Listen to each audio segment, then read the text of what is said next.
money, your stories, your freedom. The Peter Schiff Show.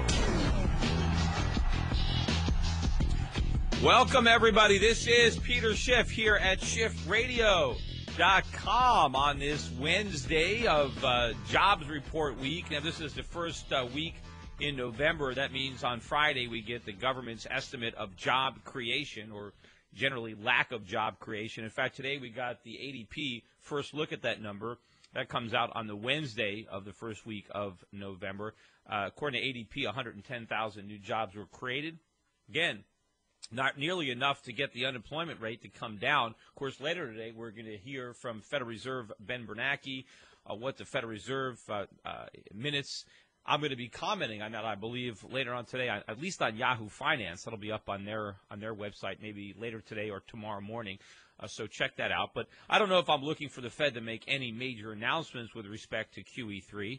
I know that for now it's playing its QE3 hand cards, holding them very close to the vest. But, you know, that's the hand they're playing. Eventually they're going to have to put the cards on the table and let everybody know that that is the hand that they're playing. Meantime, the markets are all up today on optimism now that maybe the Greeks will agree to the bailout. Gold and silver leading the markets higher. Gold and silver very strong today. The Dow up about 130 points. The dollar surrendering about half of the gains from yesterday. The dollar index back down a half a point, back down to 76.70 and falling. But I think one of the big news stories today that I really want to lead off of is the charges that have been filed against Goldline. And many of the executives at Goldline, as well as several of the salesmen, have been charged by Santa Monica City's attorney with a criminal fraud. And pretty much the allegations against Goldline confirm everything that I've been warning about Goldline on this show, on YouTube, on television, for a couple of years now. I don't know what took the authorities so long. Remember, Congressman Anthony Weiner also launched an investigation on the federal level that went nowhere. And I remember at the time people were saying, oh, Weiner's allegations, he's just going after the free market or the conservative talk show hosts. And my point was that politically I disagreed with a lot of Weiner's views, but I gave him credit for being right on the issue. And not all the issues, I mean, about this whole conspiracy, but the issue that Goldline was defrauding its customers, that Goldline was ripping off its customers, I was convinced that was true. And now finally we have the government locally. And again, I'm not against this. I don't think this is a big government run amok. That's what government is there for, to protect liberty and property. Fraud is illegal. Fraud is a crime. We want government to prosecute people who defraud other people. There's nothing wrong with that. That is a legitimate role for government. Just because the people who are perpetuating the fraud are doing so under the cloud of free market capitalism, because they believe in the gold standard and because they understand the direction of the country, that doesn't mean you excuse the fact that they're committing fraud. In fact, if anything, that even bothered me more, because I was afraid that when it went down and when the criminal charges were filed and when they put some of these Goldline executives behind bars, that it was really going to discredit free market capitalism and a lot of the very good things that the people who were recommending Goldline or Goldline itself might have been saying. But it doesn't excuse the fraud. And if you want to look at the things that I've been saying, go to YouTube and type in Peter Schiff, the wrong way to buy gold, and also Peter Schiff, bullion versus numismatics. I think investors want the wood. You'll see these two YouTube videos I made a couple of years ago really getting into the scam. Also, I wrote an entire report, which you can download for free at a website, goldscams.com, which goes into this scam. I don't name Goldline by name, but I describe the con. It's in the report. I've been trying to expose this. And, in fact, my brother, for over a year, we have gone to all sorts of investigative news agencies trying to get somebody to write this story, because I thought it was a big story of widespread wholesale fraud. Nobody even wanted to write the story. It's unbelievable because we had all the evidence. But anyway, I'm looking at the complaint that was filed in a state court in California, County of Los Angeles, Western District, and basically, I'm just going to read a few of the things that they were charged with doing because this is exactly what I said they were doing. Here's number one. A, Gold Line directed salespeople to get the money, in quotes, from customers on the promise of delivering gold bullion bars and bullion coins, with the intent not to deliver the bullion, but instead to later persuade the customers to buy far more overpriced so-called semi-numismatic or numismatic coins, collectively called the overpriced coins. This is the bait and switch. And what they were doing is if the salesman couldn't convince you on the phone to buy the overpriced coins as opposed to the bullion coins, once the money came in, then they turned the account over to a more senior salesman who was better at high pressure, and then that salesman would try to get the person who sent their money in to buy maybe Maple Leafs to buy these French Roosters instead. Here, B. Gold Line directed salespeople to turn over transactions in which the customer wants to buy bullion to senior salespeople for the purpose of converting the customer to buying the overpriced coins. What I said, here's C. Punish salespeople for failing to sell a certain amount of the overpriced coins in a specific period while not counting bullion sales toward that quota. See, they didn't want their salesmen selling bullion because they lost money. They had to generate enough money to pay for all these ads. D. Paid salespeople as much as 2,000% more commission for selling the overpriced coins than the bullion coins. And that's what I've been saying, that the Gold Line salesmen have a strong financial incentive to convince their customers not to buy the bullion that they called in to buy, but to buy these overpriced coins that was enriching Gold Line at the expense of their customers. E.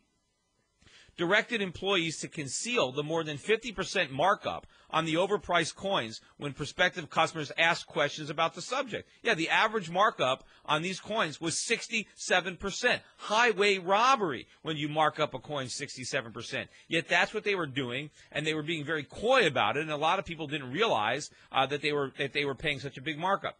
F.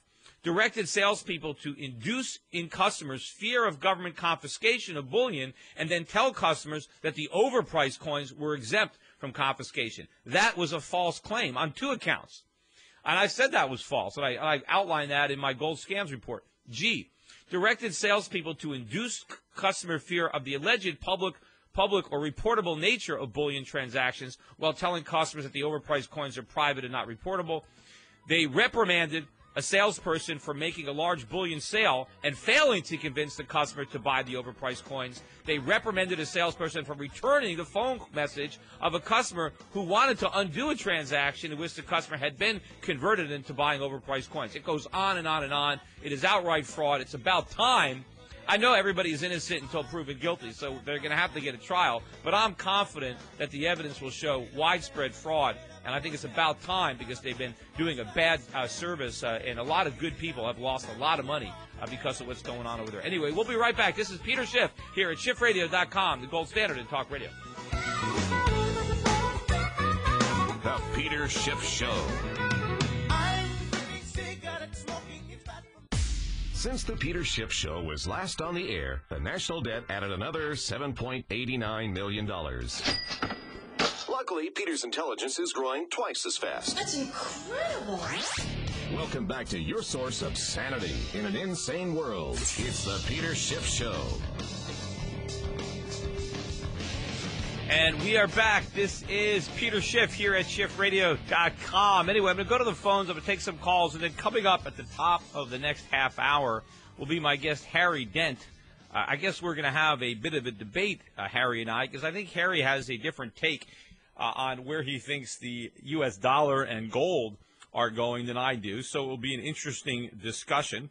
But in the meantime, let's take some calls. First up is going to be Chris calling from New York. Chris, you're on the Peter Schiff Show. Hey, Peter, a couple of questions. First one is, with the students coming out of college with all this debt, do you see the housing market kind of collapsing maybe in the next 3 or 4 years? I mean, well, the housing market has already collapsed.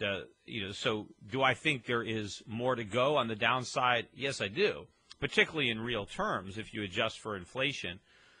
But I mean, one of the reasons that students are not going to be buying houses is they can't get jobs, and to the extent they get jobs, their income is diminished not only by taxes but by the need to repay student loans. Now, Obama has taken steps to make it easier for students not to actually have to repay their student loans. They're only going to have to pay a small percentage, with the American public picking up the rest of the tab. And not only is that going to dramatically increase the cost of education, obviously not for the students anymore. The students are not under the new Obama plan. Students are going to be completely shielded from the higher costs of college education. They're going to be completely picked up by the taxpayer, which is why prices are now going to rise even faster, if you can believe that, than they were before. What that will do is simply undermine even more the ability of the private sector to create jobs. So more and more students, even though they're not going to be having to pay in full their college loans, they're not going to get any jobs, because the money that would have been needed to create the jobs was instead used to pay the tuitions for where they went to college. So a lot of problems for the housing market, and the fact that so much credit is being siphoned out of the economy to prop up bloated educational establishments, so they continue overcharge for mediocre or not even sub-mediocre education. That's a big problem. Right. And then another thing that you haven't totally convinced me on is the whole world seems to be debasing, and that's contrary to what you thought would happen, I guess. Well, how do you figure? That's exactly what I said was going to happen. Everybody is creating inflation. Okay, but I thought I think you said that other countries would eventually, you still say that, eventually see the light. Yeah, it hasn't happened yet. I mean, right now the world is still trying to preserve the dollar as the center of the global economy, as the reserve currency. That's why Japan was out there aggressively the other day buying up dollars to try to prop the dollar up. Eventually, the world's going to stop doing that. That's my point. I don't know exactly when. Just like I knew eventually the real estate bubble would burst, I didn't know when. I knew eventually the stock market bubble would burst. I didn't know when. This bubble is going to burst. I don't know when. I just know it's going to burst. Now, I do kind of agree with that, but what is a Japanese company to do if they're overnight priced out of business? They're not priced out of business. They're just not. They're just not selling to Americans anymore. Nobody will be selling to Americans anymore because we're broke. So what the Japanese companies are going to do is they're going to have to find other customers outside of Japan or customers within Japan. And those that can will succeed, and those that can't will go out of business, and some other company will take over their resources. Somebody else will buy up their equipment and use their property and hire their workers and put them to work productively. Right now, you have a lot of people that are in jobs that they shouldn't be in because they're there making stuff for Americans that really can't afford the stuff. Okay, so for this to happen, then the whole world's going to have to go through this very painful restructuring. Well, it's not going to be as painful as propping us up. I mean, the pain goes to different people. I think there will be a lot more benefit than pain during this transition because the immediate beneficiaries are all the people around the world who are currently deprived of things, who are going without things, who are suddenly going to be able to afford all sorts of things that in the past were beyond their ability to afford. But anyway, hey, thanks for the call. Let me move on to John calling from Connecticut. John, you're on. Hey, Peter, how are you? I wanted to comment on the housing market. I don't think that you're negative enough. I live in New Fairfield, Connecticut, and I got 10 friends of mine. One's an FBI agent, school teacher, nurse, and they haven't paid their mortgage in a couple of years now. And how long is this going to continue where these people are living without, living for free?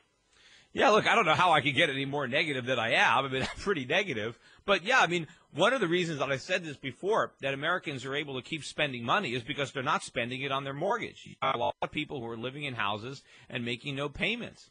And this is, this would all come to an end if the foreclosure process was sped up. But instead, the government has slowed it down to a snail's pace, and that just encourages even more people to stop paying their mortgage. But, look, if I was living in a house where it was a non-recourse loan, and I owed, let's say, $1 million on a house that was worth $600,000, I wouldn't make my mortgage payment either. I'd stay there as long as I could. Why should I? I mean, I don't blame the people for taking advantage of that situation. I mean, what do you expect them to do? People, it's not illegal what they're doing. They're playing the rules with the way they're the way they're allowed to be played. And, I tell people myself, you're a fool if you're making your mortgage payment. If you're living in a house that's underwater and it's a non-recourse loan, why would you want to throw good money after bad? If you can live for free, why would you want to make payments? Because after all, the payments aren't helping you build equity. They're simply helping to reduce the bank's liability. Why would you want to do that? I would stay there as long as I could until I got kicked out. And in the meantime, I would take all the money that I was using to pay my mortgage or my property tax, and I'd invest it someplace else. And then when you move out, you could use it, to buy another house, or you can use it, to get an apartment and put up, first and last, buy whatever. But this is all because of government. If government simply got out of the way, then we would work through the foreclosure process much quicker, and then people wouldn't be living in their houses for free. They might be living in the same houses. See, you realize that the banks are also paying the property taxes for these people? No, nobody's paying the property taxes. The property taxes are just going unpaid. No, the banks are paying the property taxes and homeowners insurance. Oh, okay. Yeah, you're correct. Yeah, the banks are paying them. Yeah, sure. But the homeowners not. I want to comment on that interview yesterday based on that guy who lost his house to taxes. I know another friend of mine who made $1 million in 4 years as a mortgage broker, never paid a nickel in taxes. This new Chris Dodd bill, in January, all mortgage brokers became W-2s instead of 1099s. Well, the owner of this mortgage firm closed the business, and now all these people who were on W-2 for a quarter are collecting unemployment. It's just nuts. How does somebody go 4 years, make $1 million, not pay a nickel in taxes? Well, how would they not pay a nickel? They still would have to pay taxes on their income. They just paid it as an independent contractor, not a. Excuse me? Mortgage brokers were 1099s. Right, but that doesn't mean they didn't pay taxes. They still pay taxes. They just didn't pay them as employees. They paid them as independent contractors. That's correct. But they were responsible to pay their own taxes at the end of the year with their 1099. Right. No, you're correct in that they weren't contributing to the unemployment insurance for all those years. They only contributed to a few months, and now they're going to be able to get, a couple of years of benefits. I see what you're saying. Yeah, I mean, that's another problem with government. Yep. All right, Peter. Well, thanks for taking my call. Thanks for calling. Anyway, hey, we're at the end of this segment. Don't go away. We got an interesting debate coming up with Harry Dent when we get back here on the Peter Schiff Show at schiffradio.com.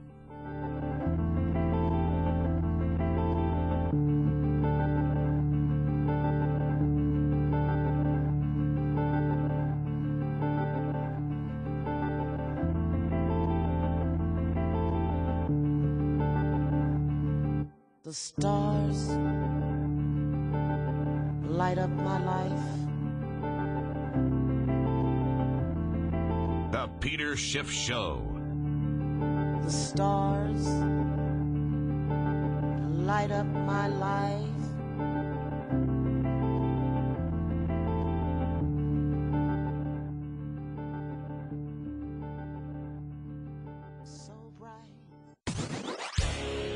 We now return to the Peter Schiff Show. Call in now, 855-4-SCHIFF. That's 855-472-4433. Rebel Radio. The Peter Schiff Show.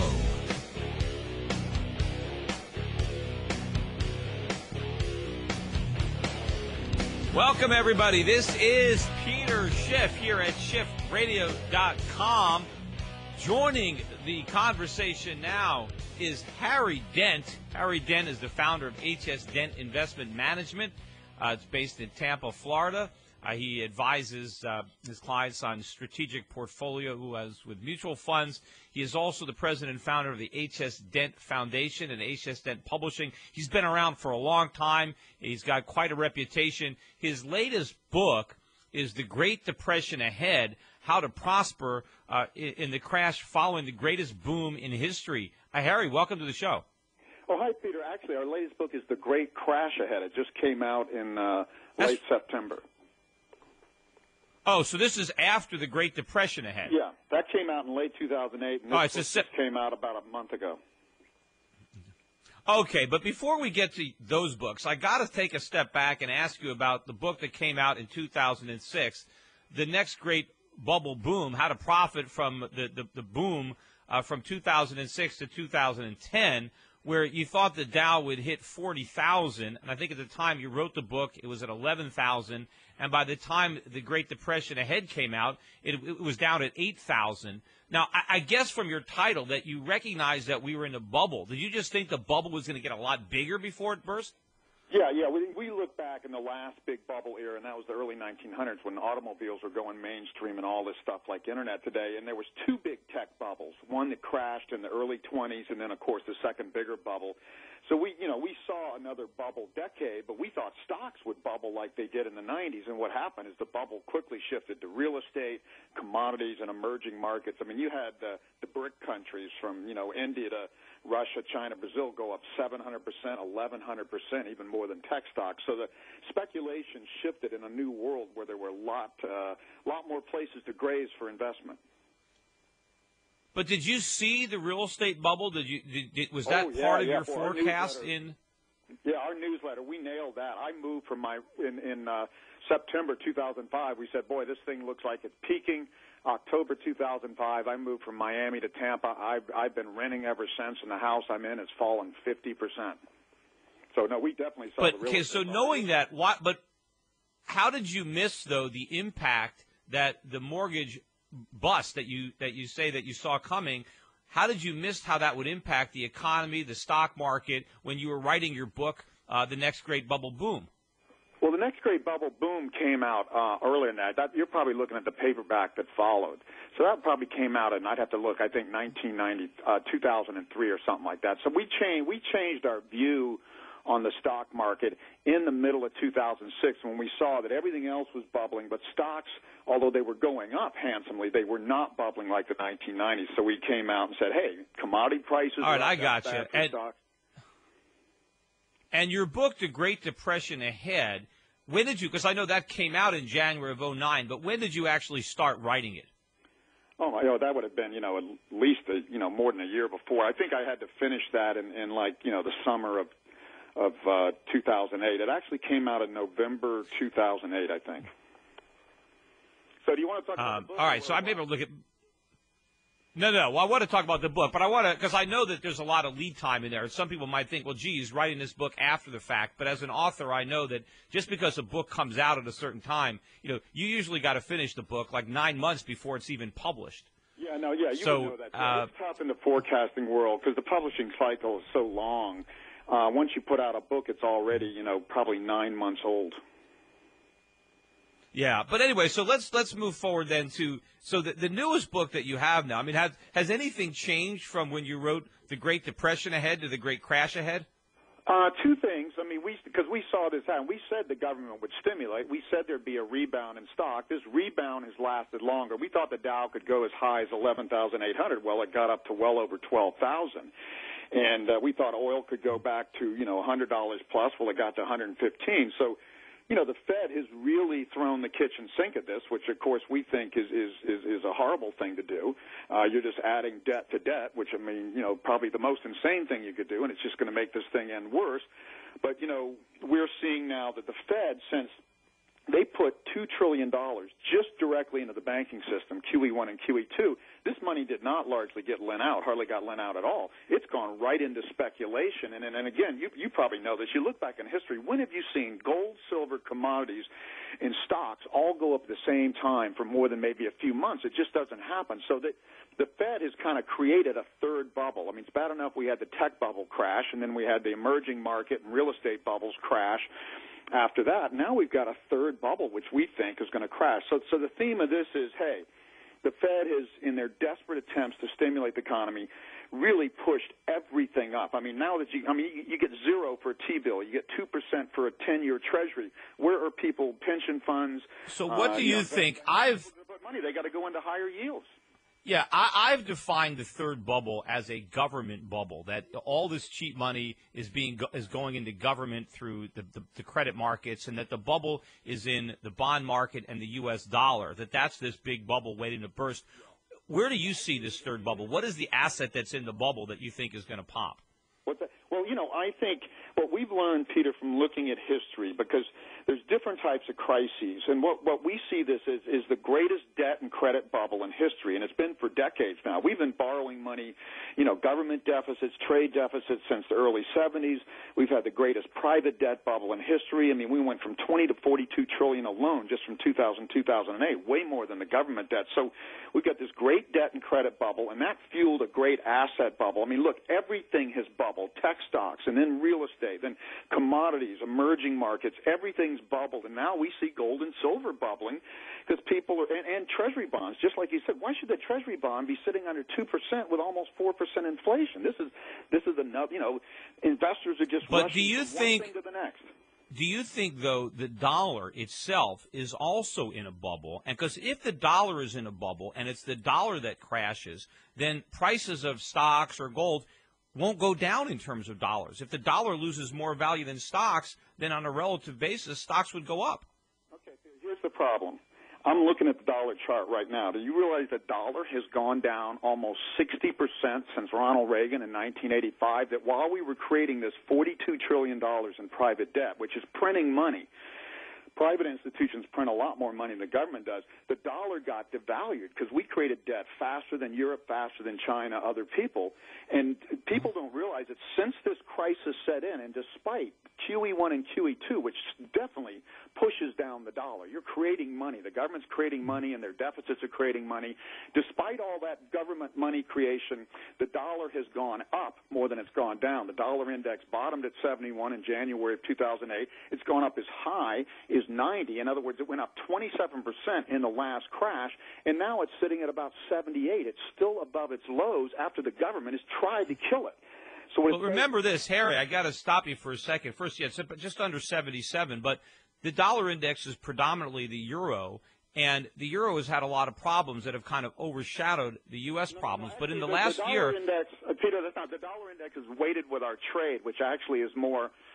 Canada's number one, and then Mexico, then the euro, then probably. No. I don't think the dollar index. I think the euro is the biggest component of the dollar index. But my point is that in the last year, the dollar has made record lows, all-time record lows against the Swiss franc, against the Japanese yen, against the Australian dollar. And if it wasn't for massive intervention in Switzerland and Japan, the dollar would be much lower. And you have to look at all the dollars that are being warehoused by Asian central banks. The reason that we haven't seen a bigger drop in the dollar is because so many other countries around the world have been artificially propping it up. Take those artificial props away, and the dollar would have fallen dramatically.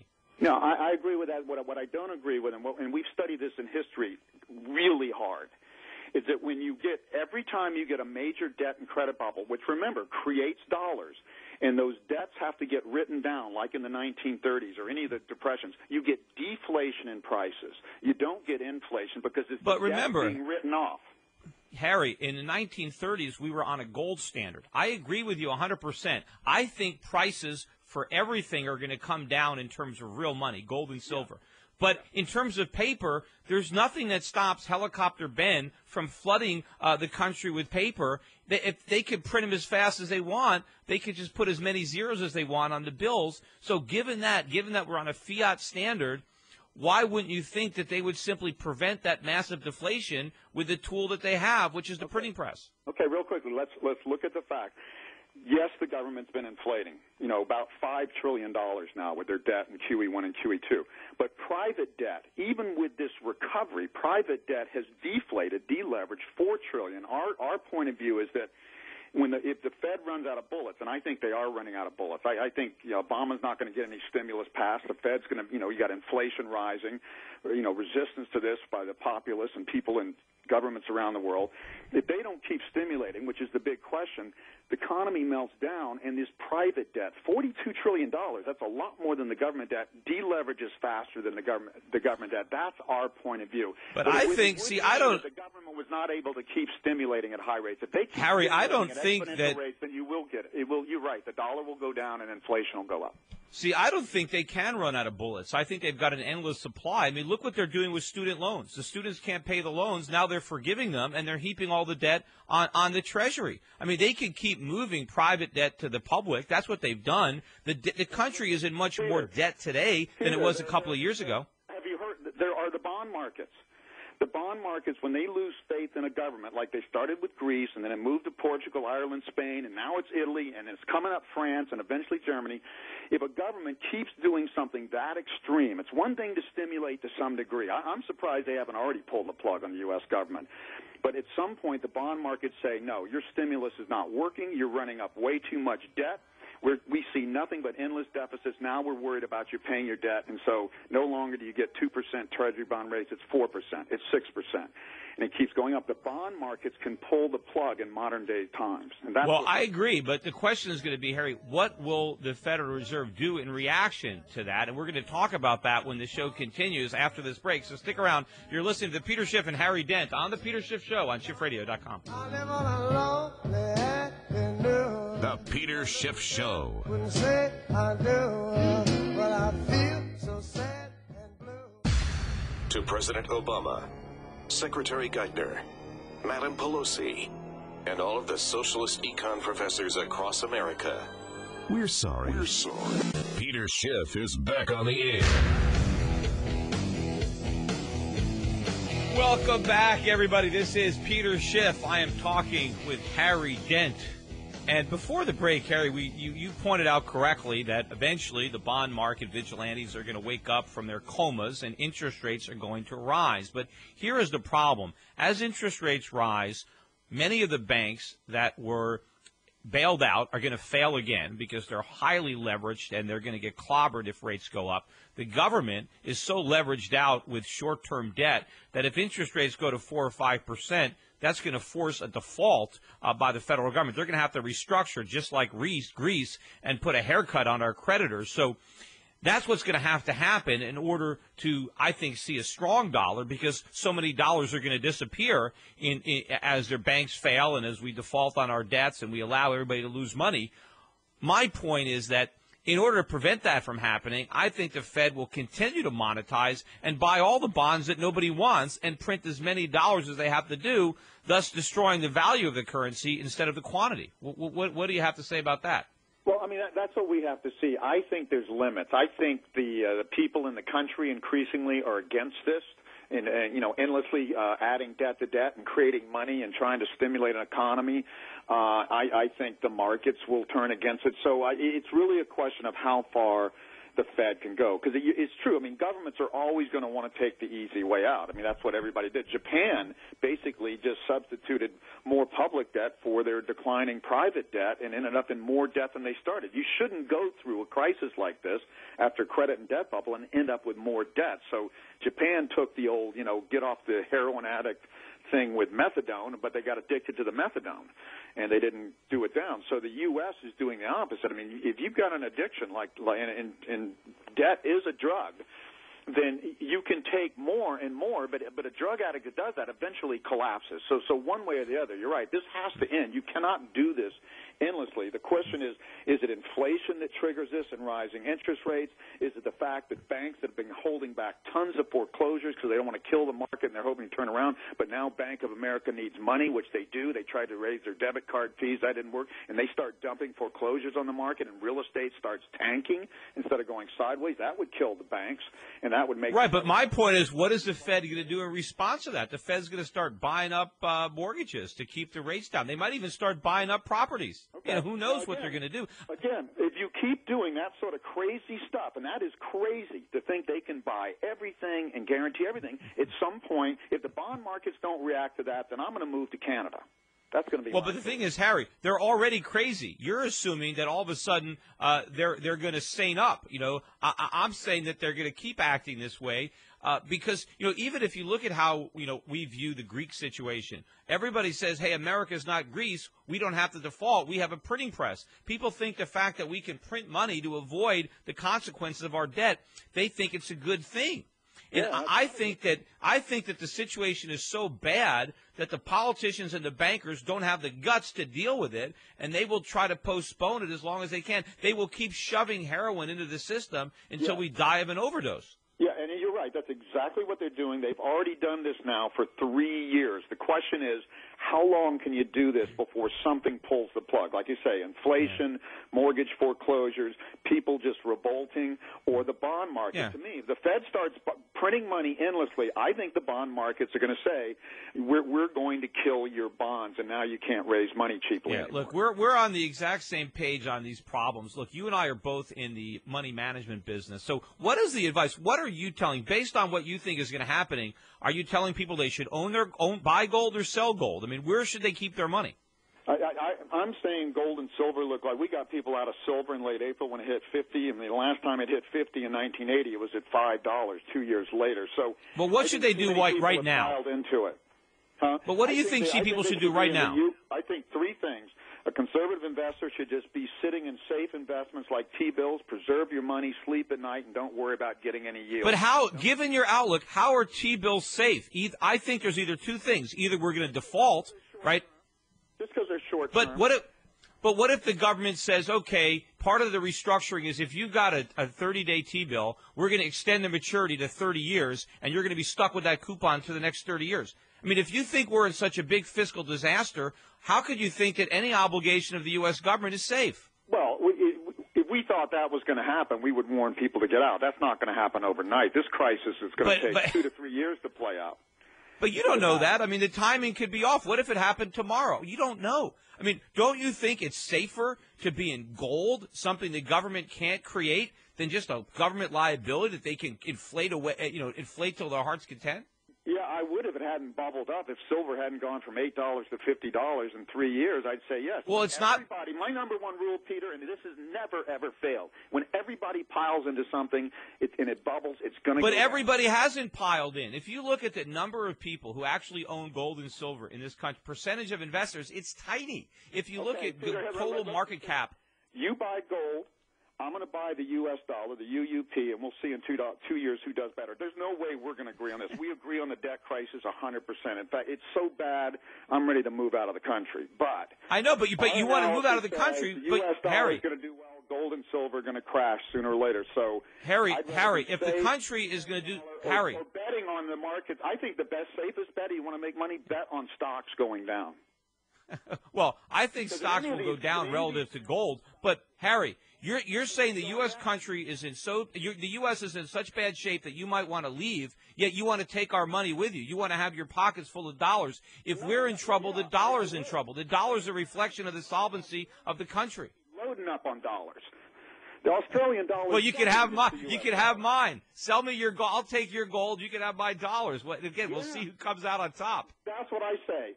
You bet on gold for the next 2 years. I bet on the U.S. dollar. And in 2 years, we'll talk. Hey, I've been betting on it for 10 years. I'm not going to change. I'm letting it ride. Yeah. But I tell you, the best way, I mean, in either scenario, inflation or deflation, if the government goes nuts, stocks are going to go down and real estate. Yeah, but if there's inflation, you're going to get killed owning dollars. And if there's deflation, you could get killed owning treasuries because the government defaults. I just said, forget the dollar. Short stocks. In your scenario or my scenario, stocks go down. Wouldn't you agree with that? Not if there's massive inflation. Stocks will go up in nominal terms. So you can see, look, what if the Dow goes to 20,000 and gold goes to 20,000? You're not going to make any money on your shorts. Oh, boy. How can you have this sort of situation and this much debt in a collapse? Well, I don't know. I mean, at one point you thought the Dow could go to 40,000. I think you might be right in terms of because they're going to get massive inflation. But the gold's going to go up too. That's going to be the problem. But anyway, hey Harry, I really enjoyed it. Maybe we'll have you back on the show again. We can continue to debate this because we agree on everything except the outcome and what to do with your money right now. But in any event, hey, I really appreciate you coming on the show. Everybody else, we will be back on. The show's coming back for another hour. You're listening to the Peter Schiff Show on SchiffRadio.com. In the midst of fighting militiamen, 1 round, took down 6 of them. He ain't really a killer though, taking a lot of risk. This is what a poor person do for a scholarship. Then he turned around and got a face full of hollow tips. But don't be mad, he died for the flag. What you done here is put yourself between a bullet and a target, and it won't be long before you pull it. Make no friends in the pits and you take no prisoners. 1 minute you're up $500,000 in soybeans, and the next, boom, your kids don't go to college and they've repossessed your Bentley. Are you with me? The revolution starts now. We have to pass the bill so that you can find out what is in it. Turn those machines back on! You are about to enter the Peter Schiff Show. Show me the money! If we lose freedom here, there's no place to escape to. This is the last stand on earth. The Peter Schiff Show is on. Call in now. 855-4-SHIFT. That's 855-472-4433. I don't know when they decided that they wanted to make a virtue out of selfishness. Your money, your stories, your freedom. The Peter Schiff Show. Welcome back, everybody. This is Peter Schiff. Hour 2 of the Peter Schiff Show is underway now. The rally continues on Wall Street. The Dow Jones up 220 points approximately. Gold up $22. Silver up over $1. The gold and silver stocks are flying. The Huey Index up over 3% on the day. Bond prices and the dollar headed south. You know, my discussion we just had with Harry Dent, you know, Harry and I agree on so much. We're diagnosing the problem the same way. We're like two doctors who have made the exact same diagnosis of the patient, yet we have the exact opposite advice for not necessarily the patient, but for people who are gambling on the patient or investing based on what's going to happen to the patient. But, you know, Harry Dent is very, very negative. He thinks the U.S. economy is going to collapse. It might be so bad that he has to leave, yet he wants to leave with a pocket full of dollars. That I just can't buy that. I just don't know of any example in history where an economy has collapsed, where a country has imploded the way Harry thinks ours is going to implode, where they had a fiat currency, where the fiat currency was more valuable after the implosion than before. I just can't see that. I think if you believe the U.S. economy is going to collapse, then the value of the dollar is going to collapse along with it. I don't see how the dollar becomes more valuable after the economy collapses than before it collapses. And it's unfortunate because one of us is going to be wrong here and one of us is going to be broke. You know, I don't think it's me. I would much rather own gold than dollars, or I'd much rather own another currency. I'd rather own the Swiss franc. I'd rather own the Norwegian krone. I mean, I'd rather own a currency in a country that's not going down the tubes. I mean, doesn't that make sense? If you look at a currency as kind of like a share of stock in a country, if you want to short America, which Harry Dent thinks, he thinks our economy is going to implode, why would you want to buy stock in America? Because I think that's what the dollar is. It's like a share of America. You know, I'd rather buy a share of a country that I didn't think was going to implode. And, of course, you know, his advice was, well, just short stocks. Well, what if stocks go up? Then what? What if there's so much inflation that stocks go up? So if you short the stock market and the Dow goes up, let's say you lose half your money. Let's say the Dow doubles and you lose half your money. But now your money may have lost 80% of its value. So now you're really, you know, broke. So I like Harry a lot as far as, you know, his analysis and his understanding, but I just think his investment advice is wrong. But we'll have to see because we're basically giving the exact opposite advice, despite we're both looking at the same problems. And so I guess individuals have to decide, you know, what direction they want to go. You know, I think if you look at this Poseidon adventure, you know, there was that one guy who said, hey, we got to go to the bottom of the ship because the ship is upside down. And a few people followed him. And, of course, other people decided to stay on the top, which, of course, meant they were on the bottom under the water because it was upside down and they all drowned. Now, I don't know which, you know, am I the reverend or am I the guy that kept everybody at the bottom of the boat? I think I'm the person that's leading everybody to escape, although I don't think it's going to be quite as dangerous because I think only maybe about half the people that followed the reverend actually made it out the bottom of the Poseidon. But, you know, the U.S., this is the Poseidon. I mean, we're going down. And if you don't go in the right direction, you're going down with that ship. Anyway, I also want to mention, I talked at the first part of the hour when I was talking about the criminal charges filed against Goldline. So on my Facebook page, we have put up both of my YouTube videos that I made exposing Goldmine back in early 2010. And we also put up a clip from this show, the Peter Schiff Show, from May of 2011, in which we played clips from a telephone call where someone had sent to me where Goal Line was committing fraud on that conversation, and I pointed out the evidence of fraud in that conversation. And finally now, there have been criminal charges. I am also reading that Goal Line is vigorously denying these charges, as they always have, and they are going to fight these charges in court. And, of course, they are entitled to their day in court. I am not going to claim that they're guilty before they have a chance to vindicate themselves. But from my vantage point, from my perspective, I believe what they're doing is wrong. At a minimum, maybe it's not fraud. I happen to think it is fraud. But even if it's not fraud, it's wrong.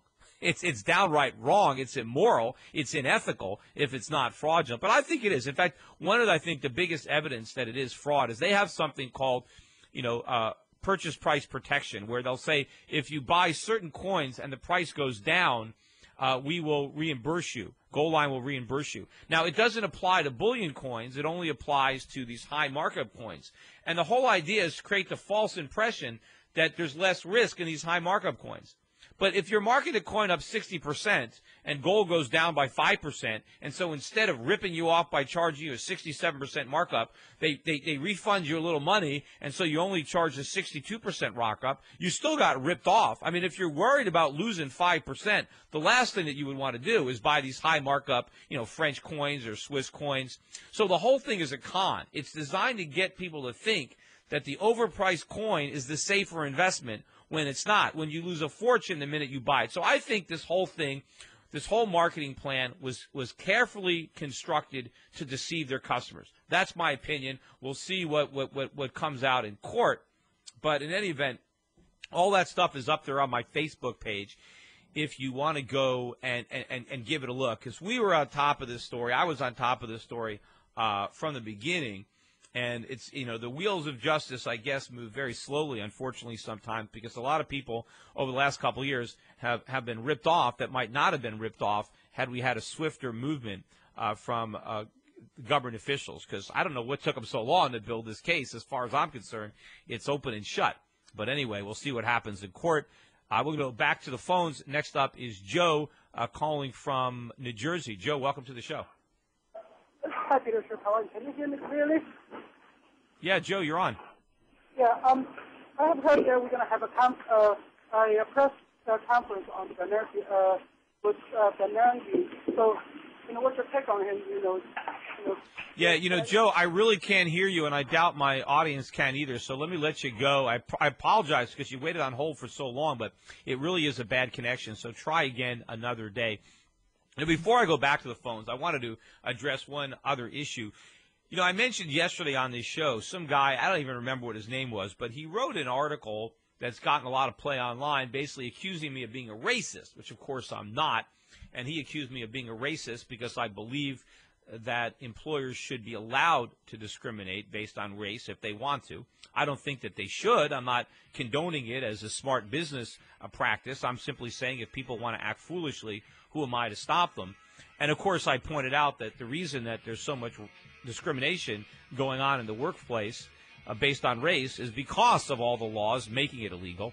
But now that same individual is accusing me of being a sexist as well as a racist. In fact, he's saying that I am in favor of taking the right to vote away from women and returning to a country where only men can vote. And, of course, I have said no such thing.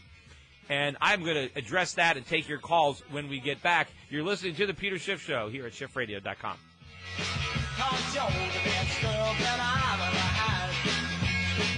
The Peter Schiff Show.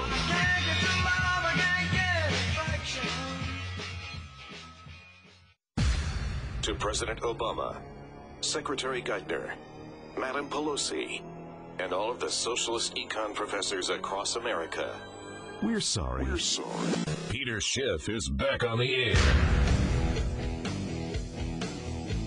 And this is Peter Schiff here at SchiffRadio.com. We're taking calls 855-4-SCHIFF, 855-4-SCHIFF. Before the break, I'm bringing up this allegations made against me on the Internet that I am a sexist and that I want to deny women the right to vote. Now, none of this is true. I've never said that I think we should return to the days when only men can vote. But what I have done in the past, and what I will do again now to clear this up, is to explain the rationale behind which our founding fathers originally decided not to extend suffrage to women. Because remember, our founding fathers did not want a democracy. They did not set this country up to be a democracy. They set up to be a republic. They hated democracy. They thought it was an evil form of government. They wanted to make a country that was very undemocratic. So they just did not want to have majority rule. They wanted to limit the suffrage to try to get good government. Of course, there were a lot of, senators weren't even elected. The president was elected by the Electoral College, not the people. There was only one body that was elected by the people, and that was the House. And, of course, the states had all sorts of rules that limited suffrage within their own states. But the rationale for having only men vote was that back then, in the 18th century, women had a very different role than they have today in society. They weren't really involved in business or commerce. Some of them were, but the vast majority were not. The vast majority were working at home, raising kids. That's what they did. And so the whole idea was we want people voting for congressmen that have more experience in business and commerce that are going to be informed about the issues and make the more informed decision to vote, because the goal was not just democracy. That was not the goal. The goal was good government. And if they thought they would get better government by only allowing men to vote based on the different sex roles, that's what they decided. Now, if I was a woman back then, because like I said, there were some women that were probably just as informed as men, and they would have voted responsibly. But if I was a woman and I thought that, if we let the women vote, yes, I'm going to make a good vote, but I'm going to be more than outvoted. My vote's going to be canceled out many times over by women who will vote irresponsibly. I would have preferred for women not to be able to vote, even if it meant that I as a woman couldn't vote, because I would know we would get better government. And that is the goal. The goal is good government, not everybody voting.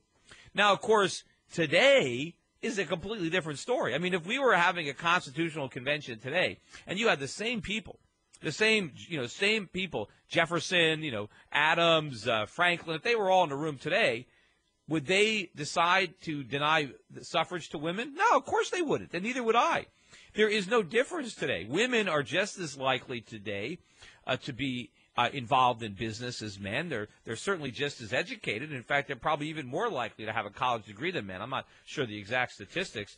But clearly, the sex roles today in the 21st century are a lot different than they were in the 18th century. And so the reasons that existed back then to limit suffrage to men don't exist anymore. And I never claimed that they did. There's never a point where I said that we should take away the right of women to vote. I've never said that. But, of course, this person wants to put words in my mouth so he can create a straw man and attack it and pretend I'm a sexist, just the way he wanted to pretend that I'm a racist. But this is part of the problem with politics and why it's hard for somebody like me to run for office, because it's very easy when you say something controversial. It's very easy to take it out of context, put a soundbite on it. So when I say, I think that employers should be allowed to discriminate, all of a sudden, it's easy to say, yes, he's a racist. He wants all this discrimination. I don't want the discrimination. Just because if I say I believe a Nazi should be able to protest, that doesn't mean I'm in favor of Nazism, that I want more Nazis just because I defend their right to say things that I personally object to. That's freedom of speech. I defend the right of a private person to make whatever decisions he wants, even if they're foolish, even if I disagree with them. But the ultimate irony of it is, and as I said this before, the main cause of racially based discrimination in America today is not racism. It's the laws against discrimination based on race. That is why it's happening. So it's actually backfiring. So by getting rid of these laws, we'll actually have less racially based discrimination than we have today, because the discrimination is based on the laws themselves, not on any racism that employers might feel, but a rational desire to limit their legal liability. But anyway, I don't know why this guy all of a sudden has got this stick up his butt for trying to find ways of coming after him. Maybe he realizes that if he writes an article and puts Peter Schiff's name on it, he's going to get a lot of people looking at it. So I think he's trying to, take a few cheap shots at me just to maybe drive some traffic to his website at a time that obviously a lot of people are searching Peter Schiff, because I think the Occupy Wall Street videos are moving around. In fact, I just got an email from the guys over at Reason TV. They are going to be putting out, I think, an hour and a half of footage It's not going to be as good quality as what they got now as far as sound and audio, but it's good enough. I mean, there's a lot more that they think the sound or the video is too poor, and so they're not going to put it out because, we are out there live, and there's a lot of people around. But they have a lot more footage. So for those of you who want to see more than just 15 minutes of Occupy Wall Street footage, it's all going to be up on YouTube. You'll be able to watch a lot more of what went on down at Ducati Park. But anyway, let me go back to the phones. Next up is Bob calling from the Twin Cities in Minnesota. Bob, welcome to the Peter Schiff Show. Hi, Peter. Hey, if America was to go back to the gold standard, is it possible for the feds to regulate or continually throttle the monetary value ratio of our currency to the gold as a means to controlling deflationary and inflationary pressures, and ultimately? Well, if we go back to a gold standard, the Congress has to set the value of the dollar in relation to gold. So once it's set, the Fed can't change it. Congress would have to change it. And so the answer to your question is no. I mean, if we have a gold standard, the value of the dollar is fixed in terms of gold. And so that's what puts all the brakes on Congress and the Fed from just, creating money out of thin air. They can't do it anymore. And so you'd have deflationary pressures inevitable almost at that point. From the moment that we imposed it. But again, that's what you want. I mean, the U.S. economy thrived under deflation. We had faster economic growth, particularly for the middle class, the lower class. Living standards in this country were rising more rapidly when we had a gold standard and deflation than when we have a fiat standard and inflation. Okay. I just wanted some kind of a guide path that they could choose that would ease the deflationary pressures so you could kind of step into it, so to speak. Yeah. But I think the glide path we're on right now is to a crash. And so we need to change that. I mean, we're going down rapidly. These protests that we're seeing now with Occupy Wall Street, this is just the beginning. It's going to get worse and worse because the lives of average Americans are going to continue to deteriorate, the standard of living, because of what the government is doing. And the more the government tries to solve these problems with more government programs, more regulation, more taxes, and more printing, the worse it's going to get for the people who are protesting, which means we're going to get more of them. And it's a self-perpetuating process that ends in disaster. Okay. Well, thank you. All right, thanks for calling. Next on the line is John. He's calling from Chicago. John, welcome to the show. Yeah, how you doing, Peter? Thanks for taking my call. I got a question about the Japanese finance minister. I heard on your shows you were heavily into the yen, and I heard the finance minister of Japan came out and made it very clear that he didn't support this yen strength, and the fundamentals didn't support it. It was all speculative, and I don't see you as a speculator, so I really want to get your insight on this. Well, I don't think it's speculation that's driving the yen. I think it is the fundamentals. I think the fundamentals for the dollar are horrible, and people are selling dollars and buying yen because the fundamentals for the yen are not nearly as bad. So that's what's happening. And so what the Japanese authorities are trying to do is get in the way of the fundamentals. They're trying to distort the market by buying dollars. This is government intervention. The free market is going to set the exchange rates. That's real. What the government is doing, that's the problem, not what the market is doing. Anyway, I don't know if you have a follow-up. If you want to hold on, we got a break. We'll be right back. This is Peter Schiff here at SchiffRadio.com. It's gonna be all right. The Peter Schiff Show. So long, good friends. When will we meet again? We now return to the Peter Schiff Show. Call in now, 855-4-SCHIFF. That's 855-472-4433. Rebel Radio. The Peter Schiff Show. And we are back. This is Peter Schiff here at SchiffRadio.com. I guess John is done. Didn't have a follow-up question, so I will go back to the phones. We're talking now to Dave in Kansas City, Missouri. Dave, welcome to the show. Thanks, Peter. I won't take up too much time. I called Monday. But I was listening to Richard Dent, and he reminded me of the Robert Prechter interview you had. And one of the points Prechter made that he hung his hat on, why he thought that the Fed was going to succumb and end the money printing, was that he kept saying that the public moods change. Well, we had our opportunity when the Tea Party and a debt ceiling argument was going on, to lay down the gauntlet then. We let that moment pass. And now what's happening is all these people who are protesting on Wall Street and throughout the world, most of them are demanding money printing. They're demanding expansion of credit. They're demanding, and this is going to continue, like you said, it's going to continue to metastasize and grow.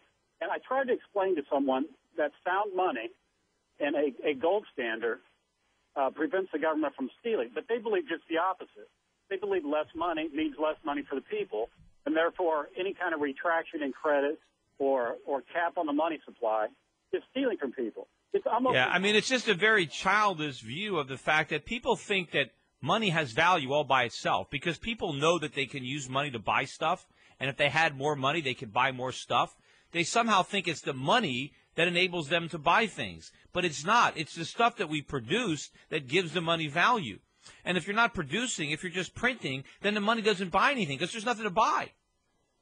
Yeah, Jefferson once made the comment that the reason they sought a republic over a democracy was that a democracy is just three wolves and a sheep voting on what to have for dinner. But a republic is three wolves and a well-armed sheep who has the ability to contest the vote.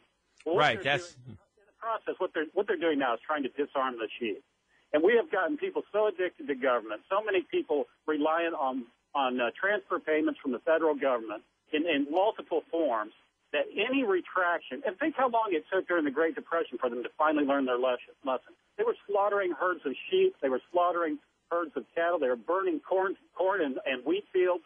All this to prevent the deflation that was taking place.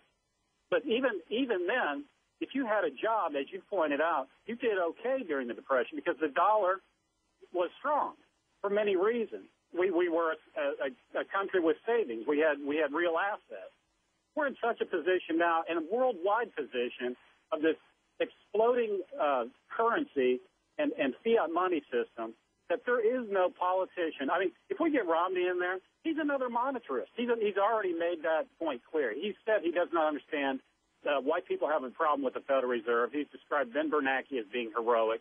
There is no reason for him to put any kind of check on the policies that are already in place. And I think that's what is in store for us. And as far as this gold bubble thing, for 3 years I've been trying to talk just common people, and even the ones that nod their head and understand and believe me, they don't take action. The only people I know a couple people who have gold, and they inherited it. That's it. And the fact of the matter is the only reason I've been talking about Gold Line today, the only reason that Gold Line can afford to advertise is because they're ripping off their customers. If they were charging a fair price, they couldn't afford to advertise because they don't have enough customers. There's not that many people who are buying gold. I mean, it's a tiny percentage. And, of course, to me, the fact that gold isn't even higher is what surprises me. The fact that we're on the verge of a meltdown in this monetary system, the fact that more people don't own gold, and the fact that the price isn't even higher, that's the crazy part. This move is justified because gold isn't going up. It's the value of the money that's going down, and it's going to go down a lot more. See, in Harry Dent's version of what's going to have to happen, American politicians are going to have to level with the voters and say, we can't pay you your Social Security benefits. We can't pay you your Medicare benefits. If you have a government bond, we can't pay you the interest. We can't even pay you all the principal. If you've got money in a bank that just failed, you're SOL. You know, there's no money in the FDIC. So you've lost your life savings. There's no politician that's going to say that. They're just going to print and print and print so they don't have to say that. And Robert Prechter, when confronted with that point, you suggested that little old ladies would be lining up outside banks and that the government would not let them get to that teller window and be told that their account had evaporated, that there was nothing there. And Robert Prechter believed that the government was going to let that happen. There is no way in the world that in this environment that they are going to allow that to happen. Yeah, I mean, maybe if Ron Paul is the president and we have all kinds of Ron Paulites in Congress, in his House and the Senate, you know, then maybe Prechter's this could happen. But I just don't see, with the direction that the political winds are blowing, that is the likely scenario. And I wouldn't want to bet my life savings on that scenario happening, you know? Well, the Ron Pauls don't come until after the collapse. when people get a hard, real life education in how monetary systems work and why the system that we have now collapsed. Yeah, that's what I said. The analogy, nobody admits they're an alcoholic until they've hit rock bottom. And, we're addicted to this cheap money and money printing, but we're a long way from rock bottom. We're not even close, but we will be. We're going to reach that point where, our wife leaves us, we've lost our job, and we're lying on the pavement in a puddle of our own vomit. That's when we're going to realize that we got a problem. And, look how little realization there is now as far as the dollar has fallen, as much as our manufacturing has fled. Michael Moore and people like that, they say, well, I brought up Dylan Radigan the other day. He said there's a huge extraction going on, that wealth is being extracted from the country. It's not being extracted. There's an exodus going on. Capital is fleeing the country, and they're fleeing for a reason. The regulations, the taxes, the business environment, all this stuff is driving our wealth out of the country. And at the top of the list is the counteraction that the government takes, which is through the Federal Reserve with the money printing. And none of that, I don't see any scenario that Mr. Dent or Mr. Prechter have presented that would convince me that anything in the near term is going to change. It's going to have to, like you said, we're going to have to get a belly full of it before. I agree. And meanwhile, President Obama is now acting more like a dictator than a president with these executive orders. Who knows what other kind of executive orders are going to be coming our way. In fact, I want to play something from the Kudlow show the other night on CNBC where we had a Congresswoman, Marcy Copter, who actually was endorsing President Obama's bypassing the congressional constitutional process and just passing laws as if he were king or dictator. Anyway, let's play a little of that here, cut number 2. Some of these executive orders, student loans, for example, underwater mortgage refis, there's big money here. There's billions and billions and billions of dollars. Are you offended? Shouldn't this be under House oversight? Well, Larry, in an ideal world, the President and Speaker Boehner would sit down with Majority Leader Reid and hammer out a deal on job creation, deficit reduction, and a deal on home foreclosures. Stop the stalling that's going on. But sadly, Congress is really in a hyper-politicized environment and in a climate where the Tea Party Republicans believe that compromise is a dirty word. And that polarization is killing the Congress, and it's killing our country. And so, in other words, according to this Congresswoman, if it was an ideal situation, the president would have to abide by the Constitution, abide by the law, and wait for Congress to enact legislation before he signed it. But since it's an emergency, since he can't get what he wants out of Congress, that it's totally okay for him to just do all this by executive order anyway. That is the kind of attitude that's going to get us into a lot of trouble where we can toss out the Constitution. There is a reason the founders wanted Congress to pass this stuff, to prevent the very actions that Obama is taking. He might think it's going to help the country, but it's not. It's going to hurt the country, and now he has unchecked power, right? The whole idea behind checks and balances is to prevent a president from acting exactly the way Obama is acting right now. Here's another clip, cut number 3. Like you and Nan, I'd like to see comedy prevail and a Congress that does its job rather than delegating responsibilities to super committees. The American people know that. They want action, and we need action. And if the president has to take action himself rather than wait on Speaker Boehner, I say more power to him. Our people out here in the Midwest need jobs, and they can't wait. More power to him?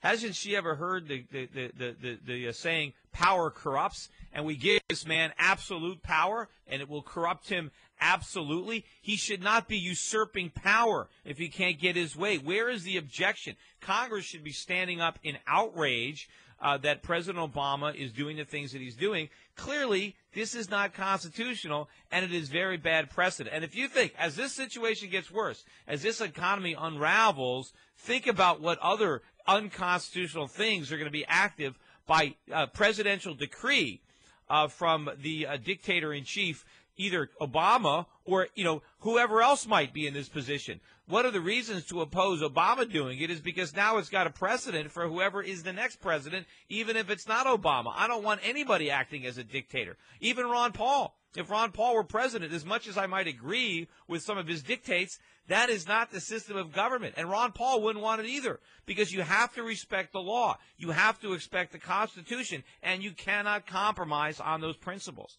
Anyway, let me go back to the phones. I don't know if I still have I'll move forward to AJ calling from Lansing, Michigan. AJ, welcome to the show.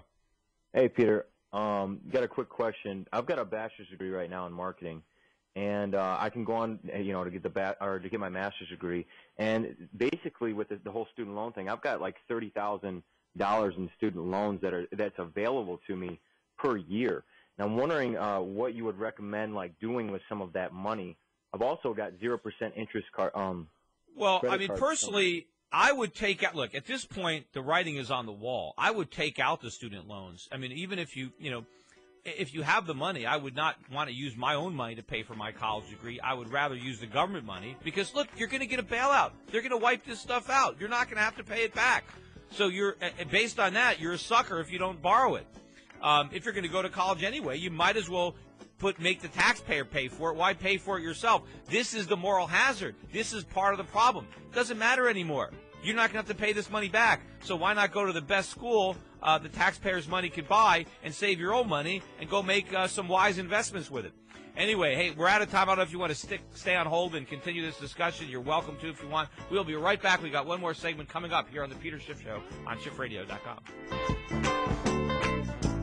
The Peter Schiff Show.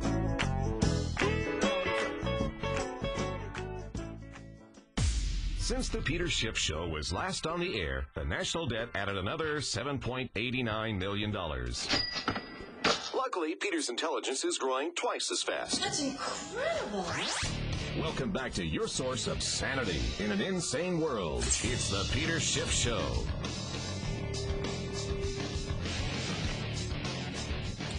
This is Peter Schiff here at SchiffRadio.com. We are back with the final segment, and we're back on the lines.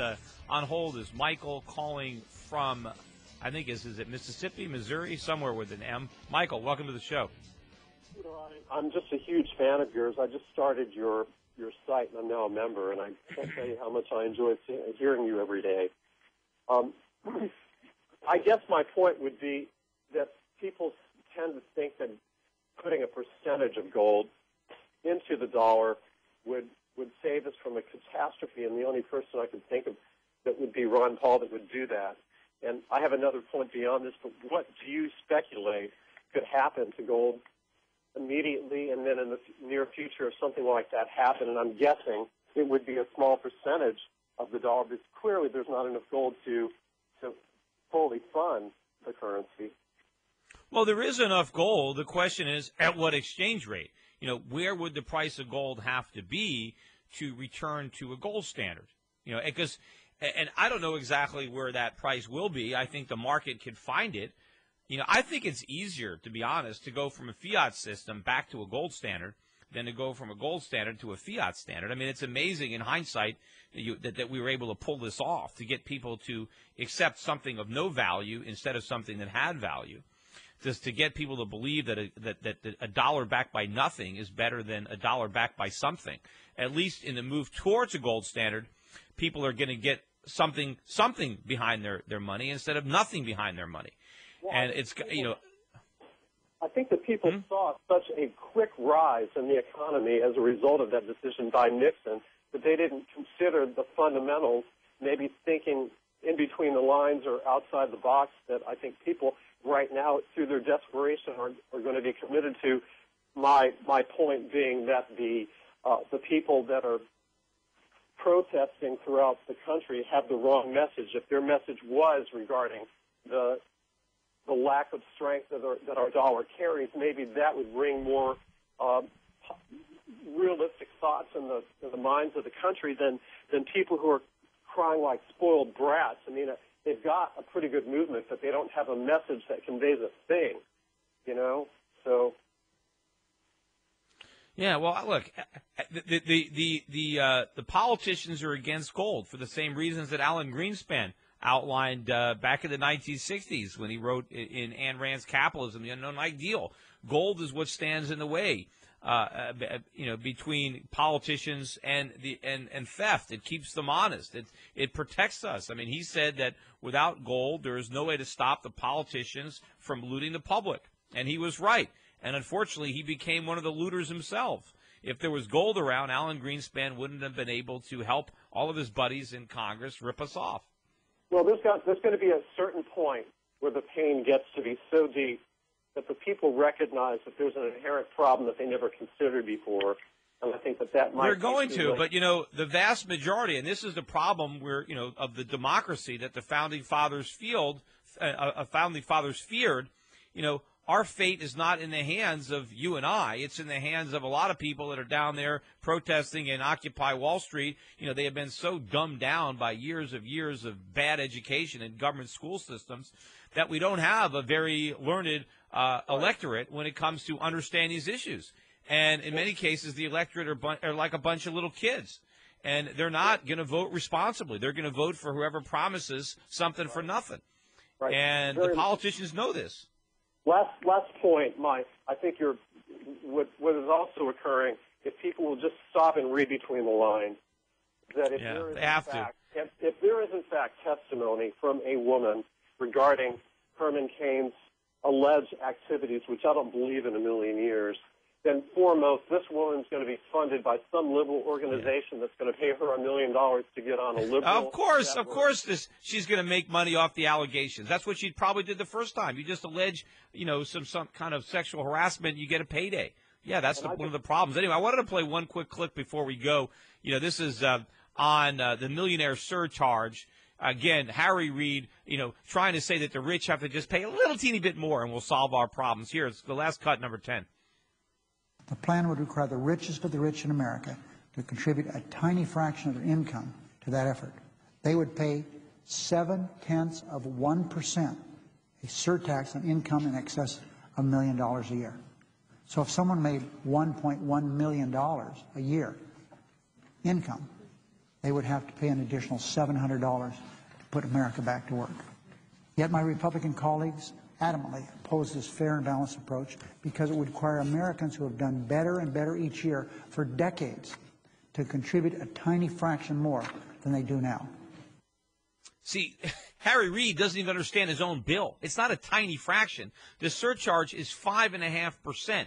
That's not tiny. That's pretty big, especially on top of the 35% that is already paid in federal income taxes and 2.9% paid in federal Medicare taxes. That is a big increase. And, of course, if the Bush tax cuts expire, which Harry Reid supports, that's another 5% increase. You're pushing the millionaires well north of 50% tax bracket, especially when you take into account what they're paying on the state level and take into account all their sales taxes. This is not a tiny little fraction. Not the way he points it out. Well, if you make $1.1 million a year, you're only going to have to pay an extra $700. If that's all it was, if it was just people making $1.1 million paying an extra $700, would it accomplish anything? Of course not.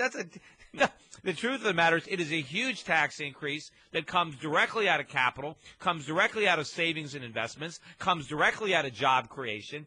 It's the exact wrong thing to do, yet that's exactly what the Harry Reids of the world are advocating. And unfortunately, there are a lot of people that believe this nonsense. There are a lot of people that are going to keep voting for all this stuff. That's why we have to protect ourselves. That's why I don't think we follow the Harry Dent prescription and hunker down with a bunch of dollars. I think the dollar is the biggest casualty, and Americans who are basing their life on the dollar, which means you want to get into gold and silver, you want to get into other currencies. And, of course, as I said at the top of the show, you want to buy gold and silver. The way to make sure that you don't get ripped off, you don't buy your gold from the gold lines of the world, buy it from me, right? My company. That's why I set it up, Euro-Pacific Precious Metals. If you want to get more information, go to EuroPackMetals.com and get some gold, get some real gold, and don't overpay in the process. Anyway, hey, that's it for today's show. We'll be back again tomorrow for another 2 hours of the Peter Schiff Show here at SchiffRadio.com, the gold standard in talk radio.